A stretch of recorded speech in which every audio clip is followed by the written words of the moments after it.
Kantor Kementerian Agama Kabupaten Aceh Tengah menggelar silaturahmi dengan Ikatan Persaudaraan Haji Indonesia (IPHI) tahun 2024 di Gedung Pusat Layanan Haji dan Umroh Terpadu Pelhut Takengon.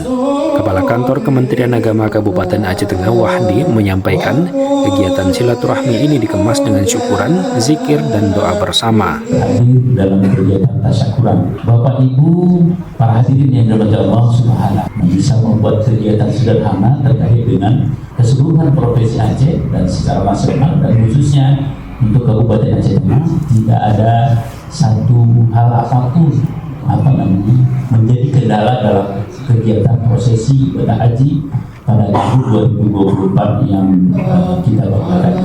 Ditambahkan Wahdi, kegiatan pertemuan dan komunikasi IPHI akan terus dilakukan untuk memperkuat tali silaturahmi pasca ibadah haji 2024. Satiran, RRI Takengon melaporkan.